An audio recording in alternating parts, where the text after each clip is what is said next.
उसके खानदान की वो निशानी थी। पर तब उसके अंकल उसको धमकाते हैं ये कहते हुए कि ये जमीन जो है वो हंगसंग कारा परिवार की है और उनका भी इस जमीन पर हक है। और क्योंकि सोजीमान की खुद की कोई भी संतान नहीं थी, इसलिए जल्दी ही वो उस जमीन को अपने अंडर में करने वाले थे। अब सोजीमान को ये सुनकर बिल्कुल अच्छा नहीं लगता और जब वो अकेले में अपनी बीवी लस्त्री से बात करता है तो वो उससे साफ साफ कह देता है कि अगर वो 1 साल के अंदर अंदर उसे कोई बच्चा नहीं दे पाई तो वो दूसरी शादी कर लेगा। लस्त्री इस बात से काफी ज्यादा परेशान हो जाती है और रोने के लिए बाहर चली जाती है, जहाँ पर उनके घर के बाहर मौजूद एक शेड में 2 वर्कर्स बात कर रहे थे, जिनकी बातों से लस्त्री को ग्रैंड माँ तुकीना के बारे में पता चलता है, जो कि किसी भी लेडी को प्रेग्नेंट करवा सकती थी। उनके टोटके नुस्खे काफी खतरनाक थे। अब उनके बारे में जानने के बाद लस्त्री तुकीना के पास जाने का डिसाइड करती है और अपने ही घर में काम करने वाली एक लेडी आंट सम के साथ तुकीना के घर की तरफ जाने लगती है। तुकीना के घर जाने के लिए नदी को क्रॉस करना पड़ता था, जिसको यान्तो नाम का एक आदमी ही क्रॉस करवाया करता था और अभी वो लस्त्री और आंट सम को भी वो रिवर क्रॉस करवा कर तुकीना के घर पर छोड़ देता है। तुकीना के घर के अंदर लस्त्री अकेले ही गई थी। तब तुकीना उसको साफ बता देती है कि उसकी शक्तियाँ अलग हैं। वो काले जादू का इस्तेमाल करती है जो कि उसको डेविल से ही मिलती हैं। तुकीना उसको प्रेग्नेंट तो करवा सकती थी, लेकिन इससे लस्त्री डेविल के साथ एक शर्त से बंध जाती। उसको ट्विंस लड़कियां पैदा होंगी, जिसके अंदर एक तो इंसान की बेटी होगी जो कि सुंदर और काइंड होगी, लेकिन दूसरी डेविल की बेटी होगी जो कि बदसूरत और खतरनाक होगी। लस्त्री के सामने शर्त यही थी कि उसे उन दोनों बच्चों को 10 साल होने तक उन्हें बहुत अच्छे से और प्यार से पालना होगा, जिसके बाद उनके 10 साल का होते ही डेविल अपने बच्चे को ले जाएगा और लस्त्री अपनी बेटी के साथ अच्छे से रह सकती है जो कि इंसान रहेगी। लेकिन एक चेतावनी ये थी कि लस्त्री डेविल के बच्चे को कोई भी नुकसान पहुंचाती है तो लस्त्री के पूरे खानदान के लिए सही नहीं होगा और उनके घर में अभी की तरह ही कुछ भी नहीं बचेगा। लस्त्री इस बात से डर तो गई थी, पर क्योंकि उसके पास कोई भी रास्ता नहीं होता, इसलिए वो डेविल के साथ डील करने के लिए मान जाती है। तब तुकीना एक रिचुअल करती है जिसके अंदर वो किसी के खून में कुछ चीजें मिलाकर लस्त्री को पिलाती है। साथ ही साथ वो कुछ चैंटिंग्स भी कर रही थी, जिसके साथ ही अचानक से लस्त्री का शरीर अकड़ने लगता है और उसका जो पेट होता है वो भी कुछ पल के लिए फूल गया था। अब तुकीना का रिचुअल इससे पूरा हो जाता है और वो लस्त्री को बताती है कि वो अब 2 महीने बाद प्रेग्नेंट हो जाएगी और लस्त्री इससे काफी खुश होती है। अब 2 महीने बीत जाते हैं जहाँ पर हम जानते हैं कि लस्त्री वाकई में प्रेग्नेंट हो गई थी, जिसके बारे में जानकर सोजीमान काफी खुश होता है। वो तुरंत ही गाँव वालों को इसके बारे में बता देने के लिए कहता है और गाँव के अंदर पहले ये काफी चीज फेमस हुआ करती थी, जो कि बहुत ज्यादा अमीर लोग हुआ करते, वो पूरे गाँव के अंदर इस चीज को खुशी के तौर पर सुनवा दिया करते थे कि उनके संतान आने वाली है।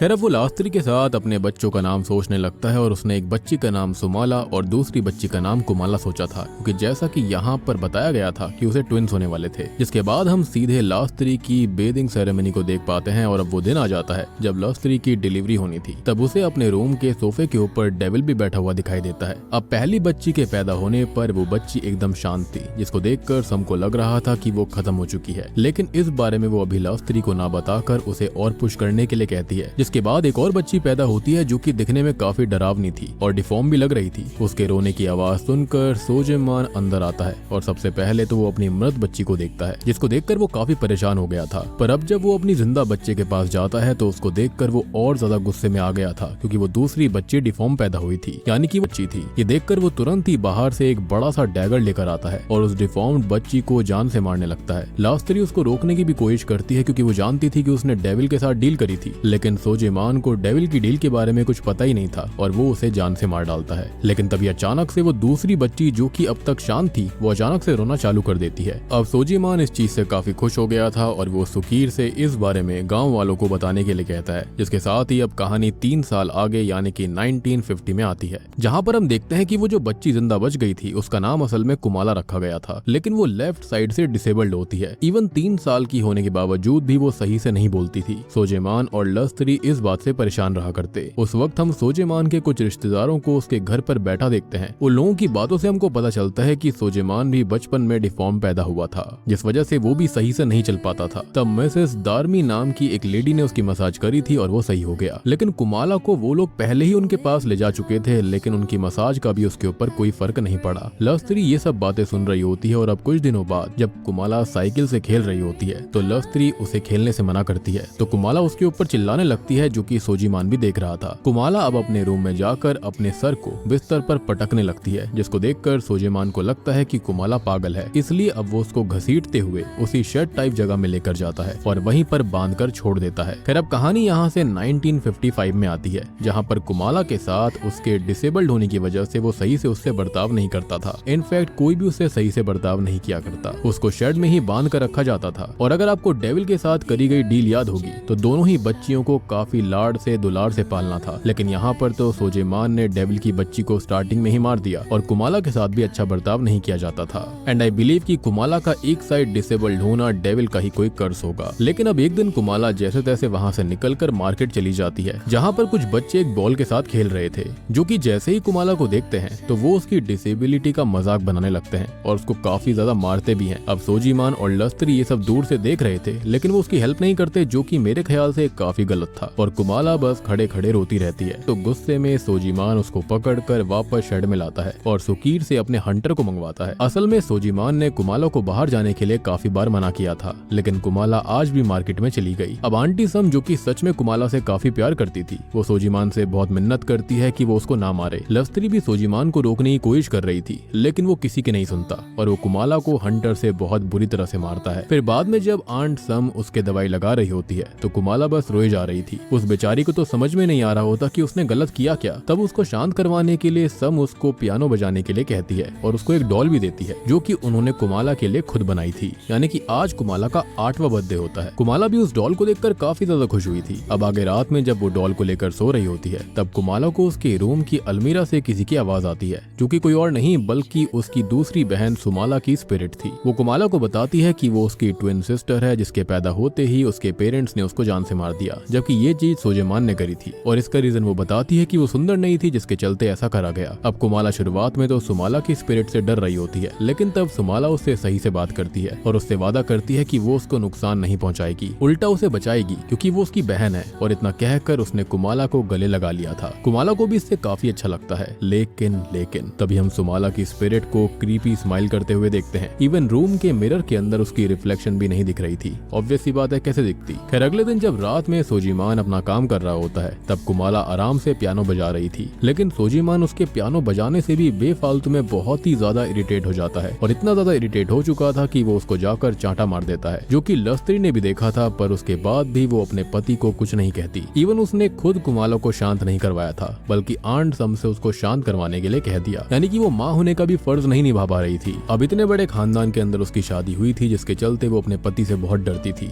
या फिर मतलब कोई भी रीजन हो सकता है, बट स्टिल उसको माँ का फर्ज निभाना चाहिए था। एनीवेज आंट सम उसको स्ट्रॉन्ग बनने के लिए कहती है और फिर कुछ सोचते हुए कुमाला सोजीमान के रूम में जाती है और एकदम से उसकी बॉडी बिल्कुल सही हो गई थी। उसको सही तरह से चलते और खड़ा देखकर सोजीमान शॉक्ड हो जाता है। मगर इससे पहले कि उसका दिमाग इस बात को प्रोसेस कर पाता, उससे पहले ही कुमाला पास में पड़े एक पेन को उठाकर सोजीमान के हाथ में ही घुसा देती है, जो कि असल में किसी और ने नहीं बल्कि सुमाला की स्पिरिट ने कुमाला से करवाया। बेसिकली वो अपने पिता को कुमाला को मारने की सजा दे रही थी। तब सोजीमान कुमाला को इस बात की सजा देने के लिए उसको खेतों में क्रॉस बनाकर धूप में लटकवा देता है। कुमाला तब अपनी माँ लस्त्री से भी हेल्प मांगती है, लेकिन वो कुछ नहीं कहती, बस वहाँ से चली जाती है, जिससे कि कुमाला को काफी गुस्सा आ जाता है। और अब जब रात में लस्त्री, कुमाला और सोजीमान खाना खा रहे होते हैं, तो अचानक से ही कुमाला जो होती है उसको उसकी बहन ने पजेस कर लिया था। अब कुमाला तभी पजेस्ड होकर अपनी अंडरगारमेंट को उतारती है और डाइनिंग टेबल पर चढ़कर क्रीपी वे में हंसते हुए वहीं पर पी कर देती है, जिससे कि सोजीमान का तो दिमाग हिल गया था। वो तब सुकीर से कुमाला को बांधने के लिए कहता है, पर कुमाला जो होती है वो तभी सुकीर पे हमला कर देती है और सब उसको रोकने की कोशिश कर रहे थे। तभी लास्त्री की नजर जो होती है वो कुमाला की मिरर रिफ्लेक्शन पर पड़ती है, जिसके अंदर उसने सुमाला को देख लिया था,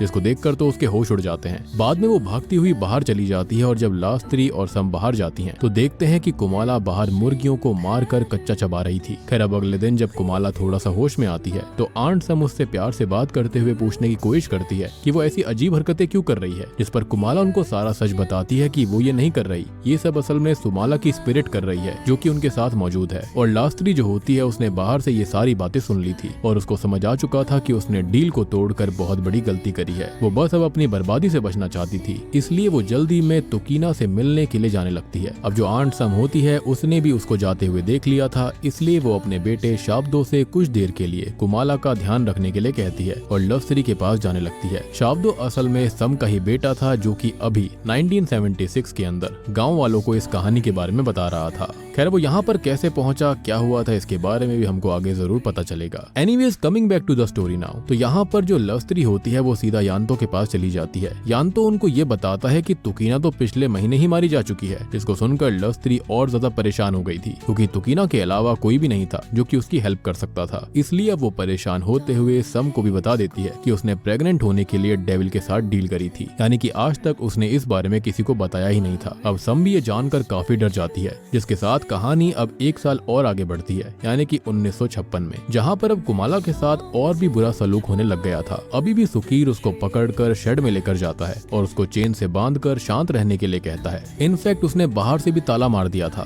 सम अभी भी सोजीमान से ऐसा करने से मना कर रही थी, लेकिन सोजीमान के हिसाब से कुमाला दिन प्रतिदिन वाइल्ड होती जा रही है और इसलिए वो उसको खोलने से साफ इनकार कर देता है। तभी हम सम को देखते हैं जो कि शेड के बाहर से ही कुमाला से बात करती थी। वो उससे ये कहती है कि वो बेशक से कैसी भी क्यों ना हो जाए, वो हमेशा उसको प्यार करेगी। और कुमाला के पास भी बस समी थी जो कि उसके अंदर हिम्मत बांधकर रखा करती। अब अगले दिन कुमाला अपने रूम में बैठी होती है तो नीचे गाँव के वही बच्चे आते हैं जो कि पहले कुमाला को मार्केट में परेशान कर रहे थे और वो अभी भी उसको बॉल से खेलने के बहाने नीचे बुलाते हैं। और जोनो नाम का एक बच्चा उसको हैंडीकैप कहकर चिढ़ाने लगता है और इस बार भी वो उसको काफी ज्यादा परेशान करते हुए मार रहे थे और उन्होंने उसके फेस पर पॉट की मिट्टी भी लगा दी थी। सम ये देखते ही उन बच्चों को भगाने के लिए आती है, पर जाते जाते जोनो जो होता है वो बॉल से कुमाला के सर पर मार कर जाता है। अब कुमाला तब रो रही होती है और तभी उसकी नजर अपने माता पिता पर पड़ती है जो कि ये सब होते हुए बस देख रहे थे और उन्होंने अभी भी उसकी हेल्प करने की कोशिश नहीं करी, जिससे कि अब कुमाला को उनसे नफरत सी होनी चालू हो गई थी। खैर रात में कुमाला को आज भी शेड में ही बांधा गया था।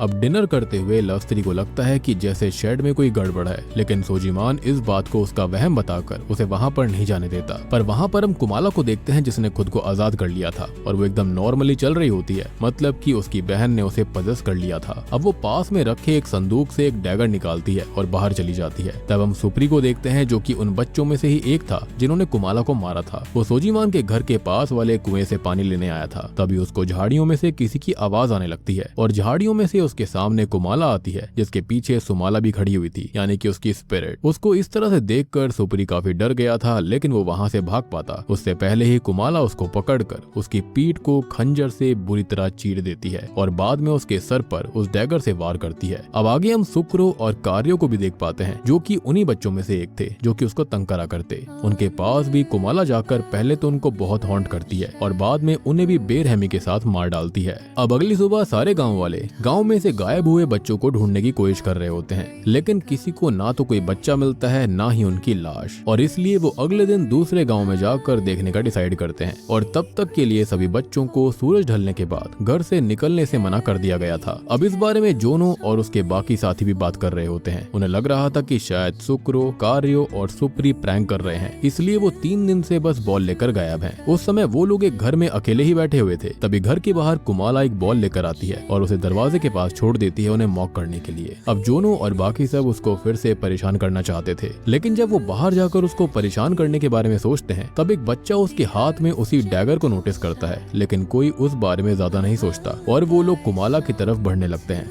लेकिन हम जानते हैं कि कुमाला पजेस्ड हालत में पहले से ही उन लोगों से रिवेंज लेने के लिए तैयार थी। अब वो गुस्से में आकर उनके ऊपर हमला कर देती है और एक एक करके सभी बच्चों को बहुत ही बेरहमी के साथ मार डालती है। फिर अगले दिन जब गांव में सब बाकी बच्चों को भी ढूंढ रहे होते हैं तब सबसे पहले तो उन्हें सुक्रो और कार्यो की लाश पत्तों के बीच में मिलती है, जिसके पास कुमाला की वही डॉल पड़ी हुई थी जो कि उसको आंट सम ने बनाकर दी थी। वहीं सम भी आज जब कुएं से पानी निकाल रही होती है तो वो पानी के अंदर खून को देखकर डर जाती आकर फील्ड्स में खेलने जाते हुए देखते हैं। तभी अब्दी नाम के एक लड़के के पिता बाहर आकर उससे शाम से पहले वापस आने के लिए कहते हैं, जिस पर वो भी मान गया था। जिसके बाद वो शाम तक लगातार अपने दोस्तों के साथ फील्ड्स में खेलता रहता है। लेकिन शाम होने पर उसके साथ के सभी बच्चे घर की तरफ चले गए थे। जल्दी ही अंधेरा भी होने वाला था, लेकिन अब्दी और उसका फ्रेंड जो त्रिस होता है उनका और खेलने का मन होता है। खेलते हुए अब उनकी बॉल फसल के बीचों बीच चली जाती है। अब्दी तब त्रिस से कहता है कि वो बॉल को कल ले लेंगे, मगर त्रिस अभी ही बॉल को लेना चाहता था, इसलिए वो अब्दी को लेकर फसलों के बीचों बीच चला जाता है। उन्हें बॉल ढूंढते हुए रात हो गई थी, लेकिन उनको बॉल नहीं मिलती। अब्दी एक बार फिर से उससे कहता है कि उन्हें वापस चलना चाहिए, लेकिन त्रिस बॉल के बिना नहीं जाना चाहता था। तभी उनको ऐसा लगता है कि जैसे फसलों के बीच में कोई हो, और जब वो उस तरफ जाते हैं तो वहाँ पर एक डीमन जैसी बच्ची त्रिस के बॉल को लेकर खड़ी हुई थी। उसको देखने के बावजूद भी त्रिस को अपनी बॉल की पड़ी होती है और वो उस लड़की के पास जाने लगता है। ऐसा लग रहा था जैसे उस लड़की ने उसे हिप्नोटाइज सा कर लिया हो। फिर जब अब्दी उसके पीछे जाता है तो वो देखता है कि उस लड़की ने एक पत्थर से त्रिस के सर पर वार कर उसे मार दिया था, जिसको देखकर अब्दी जल्दी ही भागकर गांव वालों को बुलाकर लाता है। अब शॉकिंगली उस जगह पर त्रिस की बॉडी नहीं थी, लेकिन वहाँ ढेर सारा खून पड़ा हुआ था। तभी कुछ गांव वालों को रिवर के पास कुछ दिखाई देता है और अब जब वो सभी लोग वहाँ पर जाते हैं तो उन्हें नदी के पत्थर के ऊपर त्रिस की सड़ी हुई लाश मिलती है, जिसको देखकर सबके पूरी तरह से होश उड़ गए थे। अब अगले दिन त्रिस के पिता को ये लग रहा होता है कि अब्दी उस लड़की के बारे में कहानी बना रहा है, जबकि उसने खुद ही त्रिस को मार दिया होगा, क्योंकि आखिरी टाइम वही उसके साथ था, इसलिए वो अब्दी को सजा देना चाहता था। पर तब अब्दी के पिता उसे गाँव वालों के सामने बचाते हैं, लेकिन इतने में ही वहाँ पर मिस्टर शाब्दो आ जाते हैं, जिनको अब्दी की बातों पर पूरी तरह से भरोसा था। वो बताते हैं कि त्रिस को असल में सुमाला ने मारा होगा, और इसका मतलब ये है कि अभी भी वो गाँव के अंदर मौजूद है। और तभी मिस्टर शाब्दो की बात सुनकर सभी हैरान रह गए थे। अब मिस्टर शाब्दो सुमाला की कहानी बताना शुरू करते हैं। ये बात उस समय से 29 साल पहले यानी कि सन 1947 की है। उनकी मुंडी को एक के ऊपर एक करके उस डंडे में मोतियों की तरह पिराया गया था। सभी गांव वाले इस खौफनाक मंजर को बिल्कुल सहम चुके थे, पर क्योंकि उन्हें बच्चों की लाश के पास कुमाला की डॉल मिली थी, इसलिए उनको लगता है कि ये सब असल में सोजीमान ने करा है। वो इस बारे में बात करने के लिए उसके घर भी जाते हैं, लेकिन सोजीमान अमीर आदमी था। वो उनको समझाते हुए उनसे पहले सबूत मांगता है। अब सोजीमान के साथ साथ गाँव वालों को कुमाला के ऊपर भी शक होता है, लेकिन वो कुछ भी नहीं कर सकती थी, इसलिए सब अपने घर वापस लौट जाते हैं। अब उनके जाने के बाद में सोजीमान को भी समझ में नहीं आ रहा होता कि ये सब कुमाला ने करा है या फिर नहीं, क्योंकि उसने उसको बहुत ही कम चलते हुए देखा है। लेकिन एक पल को उसके माइंड में आ भी रहा होता है कि वो कभी कभी चलती है, जिसके चलते शायद वो ऐसा कर भी सकती है। अब उसके दिमाग में एक बात और आती है कि अगर कुमाला ने ये करा भी है तो वो शेड से बाहर कैसे निकली। अब सोजीमान के मन में ये बात चली रही होती है और वो इस बारे में लव स्त्री से बात करते हुए शेड में जाता है, जहाँ पर जाने पर उन्हें वहाँ की दीवार में एक बड़ा सा छेद मिलता है, जिसको बोरियों से ढका गया था, विच मीन्स की कुमाला रात में उसी छेद से बाहर जाया करती थी। और अब सोजीमान को भी भरोसा हो गया था कि गाँव में जितने भी बच्चे मारे गए हैं उन सबको कुमाला ने ही मारा है। पर तब लस्त्री उसको बता देती है कि ये सब असल में कुमाला ने नहीं किया, बल्कि सुमाला की स्पिरिट ने करा है, और लस्त्री ने भी उसको अपनी आंखों से देखा था। अब सोजीमान तो ये सब सुनकर बिल्कुल दंग रह जाता है। सबसे पहले उसके सामने तो वही विजन आता है जब उसने सुमाला को पैदा होते ही जान से मार दिया था, और अब वो इस बारे में बात करने के लिए कुमाला के पास जाता है। पहले तो वो उसको कुछ नहीं बताती, पर जब सोजीमान उससे वादा करता है कि वो उसको कुछ नहीं करेगा, तो कुमाला उसको बता देती है कि हाँ ये सब सच है, और ये सब सुमाला की स्पिरिट ने ही उसको पजस करवा के किया।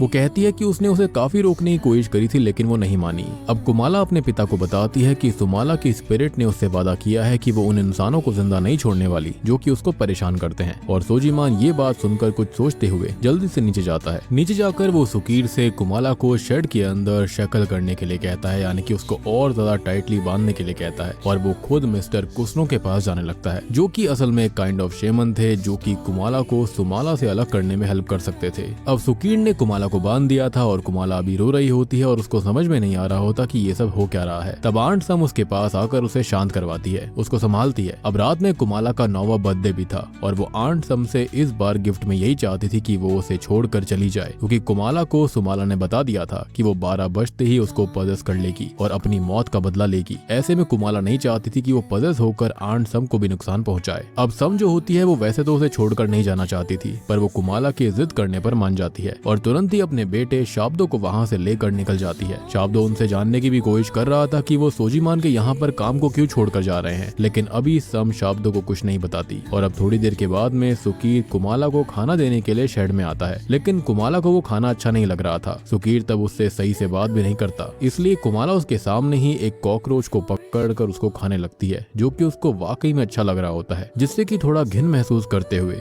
और कुसनो अपने पास में ही पड़े हुए पॉट के ऊपर कुछ चैंटिंग्स करता है, और उस पॉट में तुकीना के द्वारा करे गए रिचुअल के बारे में पता चल जाता है। साथ ही साथ उसे डेविल के साथ करी गई डील के बारे में जानकारी मिल गई थी। और जब सोजीमान उससे अब कुमाला को बचाने और सब कुछ सही करने के बारे में पूछता है, तो कुसनो की आंखें अचानक सफेद हो जाती हैं। वो बताता है कि डेविल अपने बच्चे के मारे जाने की वजह से काफी ज्यादा गुस्से में है, यानी कि सुमाला की मौत की वजह से, और आज रात में सुमाला हमेशा के लिए कुमाला को अपने वश में कर लेगी। जिसके बाद जैसे ही वो सही होता है, वैसे ही वो सोजीमान को अपना एक डैगर देता है, जो कि सुमाला की शक्तियों को कम करने वाला था। जिसके बाद में सोजीमान को कुमाला को कमजोर करके उसे कुसनो के पास लेकर आना था, और कुसनो उसके ऊपर रिचुअल परफॉर्म करता।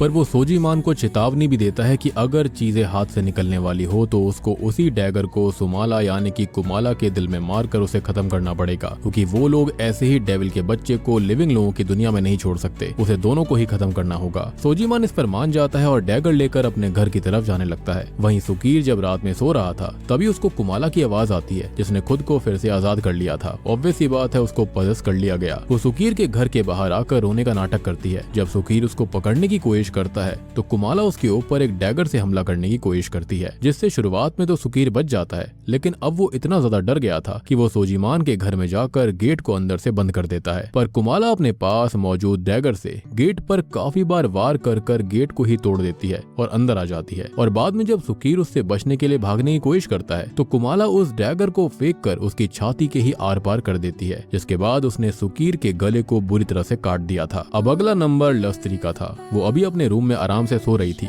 कि तभी उसको कुमाला के पियानो बजाने की आवाज आती है, इसलिए वो पियानो वाले रूम की तरफ जाने लगती है। फिर जब लस्त्री वहाँ पर पहुँचती है तो कुमाला उसकी तरफ भी क्रीपी स्माइल करते हुए बढ़ने लगती है, और क्योंकि वो उसको भी जान से मारना चाहती थी, रिफ्लेक्शन में लस्त्री को दिख चुका था कि कुमाला से ये सब सुमाला करवा रही है, इसलिए लस्त्री काफी डर जाती है। अब वो प्यार से बात करते हुए कुमाला को शांत करने की कोशिश करती है, लेकिन जब कुमाला उसकी बात नहीं सुनती तो लस्त्री भागते हुए दूसरे रूम की तरफ जाने लगती है। तब रास्ते में उसे सुकीर की लाश भी दिखाई देती है और वो समझ गई थी कि उसका अंत भी नजदीक है, जिससे कि वो बहुत डर जाती है। अब लस्त्री जल्दी से एक रूम में जाकर उसके सामने एक बड़े से टेबल को रख देती है ताकि कुमाला उसे खोल ना पाए, यानी कि पजेस्ड हुई कुमाला। पर कुमाला गेट पर पहले तो डैगर से वार करती है और जब गेट कमजोर हो जाता है तब वो धक्का देकर उस गेट को तोड़ देती है। अब यहाँ पर आप सोच रहे होंगे कि इतनी छोटी बच्ची ऐसा कैसे कर रही थी। भाई साहब, वो डेविल के बच्चे से पजेस हो रखी है। अब सुमाला कुमाला की बॉडी में किसी भी हाल में अपनी मौत का बदला लेना चाहती थी। अब लस्त्री उसको समझाने की कोशिश करती है कि उसने कुछ भी नहीं करा है और सिचुएशन उसके हाथ में नहीं थी। इवन लस्त्री कुमाला को भी बचाने की कोशिश कर रही थी, पर वो डर की वजह से सोजीमान से कुछ नहीं कह पाती थी। ये सब जानने के बाद भी सुमाला पर लस्त्री की बातों का कोई भी असर नहीं हो रहा था। उसका मानना था कि लस्त्री शांत रहकर बस खुद को बचाने की कोशिश कर रही थी, और ये कहते हुए वो लस्त्री के पैर पर बहुत बुरी तरह से स्टैब करती है और अब वो उसको जान से मारने वाली थी। अब लस्त्री कहीं ना कहीं समझ तो गई थी कि उसने कितना गलत करा है, और वो इस बात को भी जानती थी कि ये उसका आखिरी समय है, इसलिए वो सुमाला से आखिरी टाइम विश करती है कि वो लस्त्री को कुमाला से बात करने दे। सुमाला भी इस पर मान जाती है और बॉडी का कंट्रोल कुमाला को दे देती है। लस्त्री ने अब कुमाला से माफी मांगना चालू कर दिया था, क्योंकि वो एक अच्छी माँ नहीं बन पाई। कुमाला को भी लस्त्री की हालत देखकर अच्छा नहीं लग रहा होता। उसने तो लस्त्री को अपनी तरफ से माफ कर दिया था, लेकिन सुमाला अपनी माँ को माफ नहीं करती और कुमाला की बॉडी पर कंट्रोल लेकर पहले तो लस्त्री के हाथ काटने के बाद वो उसको स्टैब करके जान से मार डालती है, जिसके थोड़ी देर के बाद में सोजीमान भी घर में पहुंच गया था। वो सीढ़ियों के नीचे पहले तो सुकीर की लाश को देखता है और ऊपर जाने के बाद लस्त्री की। अब लस्त्री की मौत के बाद वो पूरी तरह से टूट चुका था, क्योंकि सुमाला को जान से मारना और कुमाला के साथ गलत व्यवहार करना वो सब उसकी गलती थी, और अब वो किसी भी हाल में उस गलती को सुधारना चाहता था। तभी वो रूम के अंदर रखी हुई रॉकिंग चेयर को देखता है जहाँ पर कुमाला बैठी हुई थी, जिसको सुमाला झुला रही थी। जिसके बाद सुमाला कुमाला की बॉडी के अंदर जाकर सोजीमान की तरफ बढ़ने लगती है और उसे काफी बुरी तरह से घायल भी कर देती है। पर अभी जैसे तैसे सोजीमान घर से भागकर गांव में जाने में सफल हो गया था, जहां पर वो तुरंत ही इमरजेंसी वाले नगाड़े बजाता है और जल्दी से गांव वालों को बुलाकर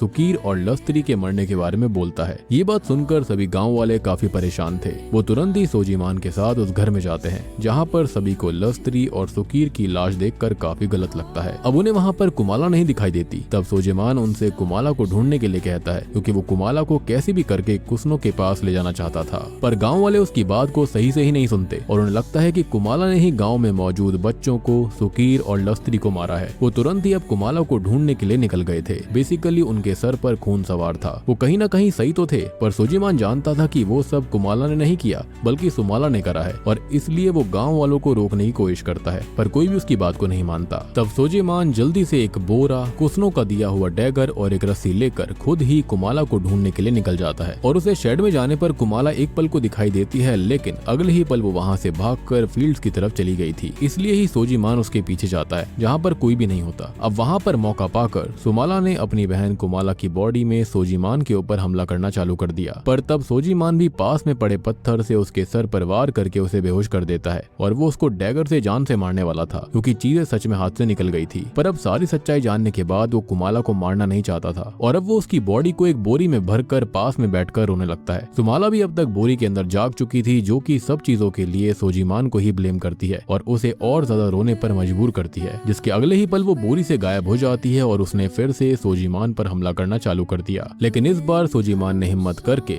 उसके ऊपर उस डैगर से हमला किया जो कि उसे कुसनों ने दिया था।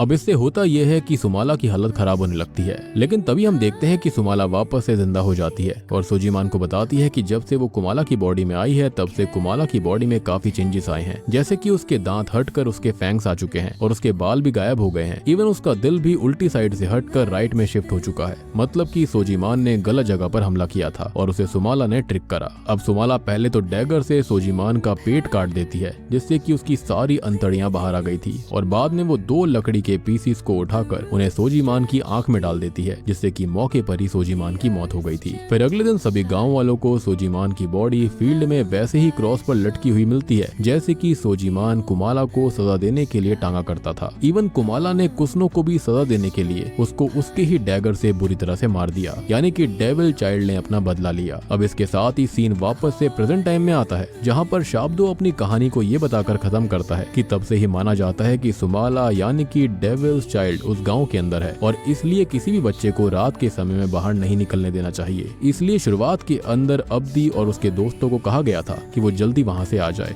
रात का इंतजार ना करे। ये जानकर सभी गाँव वाले अपने अपने घर से सुमाला के लिए ऑफरिंग रखते हैं ताकि वो उनको नुकसान ना पहुंचाए। पर रात में हम देख पाते हैं कि त्रिस के पिता ने सच्चाई जानने के बावजूद भी ऑफरिंग को नहीं रखा था, क्योंकि अभी भी उसको यही लग रहा होता है कि त्रिस को सुमाला ने नहीं बल्कि अब्दी ने मारा है। पर अब जब वो रात में अपने घर के बाहर आता है तो उसके सामने उसको सुमाला दिखाई देती है, जो कि एक आदमी की म्यूटिलेटेड बॉडी खा रही थी। जिसके साथ ही हमको एक नोट दिखाया जाता है कि ये कहानी सच्ची घटना पर आधारित है, और सेंट्रल हवा के पास में ही एक गाँव सेमेरंग है, जहाँ पर आज भी सुमाला यानी कि डेविल्स चाइल्ड रहती है, जिसकी वजह से बच्चों को अंधेरा होने के बाद भी घर से बाहर निकलने